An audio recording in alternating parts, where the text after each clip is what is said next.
വന്യജീവി ആക്രമണം സങ്കീർണമായ വിഷയമാണ് എന്ന് വനമന്ത്രി ഷിബു ബേബി ജോൺ. വയനാട്ടിൽ സോളാർ ഫെൻസിംഗ് ഉള്ള സ്ഥലത്താണ് ഇന്ന് അക്രമം ഉണ്ടായത്. വന്യജീവി അക്രമം കുറയ്ക്കാൻ 100 ദിന കർമ്മപരിപാടിക്ക് രൂപം നൽകും. വന്യജീവി അക്രമങ്ങളെ സംബന്ധിച്ച് പഠനം നടത്തും. ജനങ്ങളുടെ മേൽ കുതിര കയറാനുള്ള വകുപ്പല്ല വനവകുപ്പ്. ജെസ്സിയുടെ കുടുംബത്തിന് നഷ്ടപരിഹാരം നൽകുന്നത് വേഗത്തിലാക്കുമെന്നും വനമന്ത്രി വ്യക്തമാക്കി.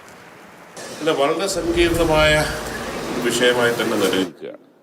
എവിടെ ആനിമൽ സൈറ്റിംഗ് ഉണ്ടെങ്കിലും ആ നിമിഷം എന്നെ അറിയിക്കണമെന്ന് നിർദ്ദേശം കൊടുത്തിട്ടുണ്ട്.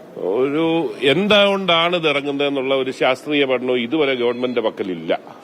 അതാണ് എന്നെ ഞെട്ടിച്ചത്.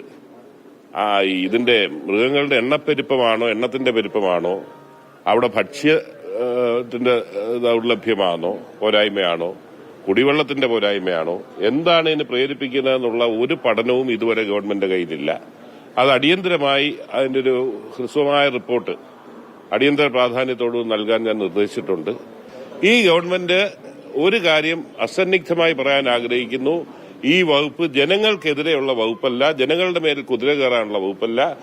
അതിർത്തിയിൽ താമസിക്കുന്ന മലയോര കർഷകരെ അടക്കം വിശ്വാസത്തിലെടുത്ത് അവരുടെ കൂടി സഹകരണത്തോടുകൂടി നമുക്ക് ഈ പ്രശ്നത്തിന് പരിഹാരം കാണണം. എന്തായാലും ജനങ്ങളോട് ചേർന്ന് നിന്ന് പ്രശ്നപരിഹാരത്തിനുള്ള സാധ്യതകൾ ആരായുകയാണ് വനംവകുപ്പ് ചെയ്യുക എന്ന് വ്യക്തമാക്കുകയാണ് വനംവകുപ്പ് മന്ത്രി ഷിബു ബേബി ജോൺ. വേഗത്തിൽ നഷ്ടപരിഹാരം നൽകാനുള്ള ശ്രമങ്ങളുണ്ടാകും. കൃത്യമായി എന്താണ് സംഭവിക്കുന്നതെന്നൊരു വിശദമായൊരു റിപ്പോർട്ട് പോലും സർക്കാരിൻ്റെ കയ്യിൽ ഉണ്ടായില്ല എന്നത് നിർഭാഗ്യകരമായ കാര്യമെന്നുകൂടി അദ്ദേഹം പറയുന്നു.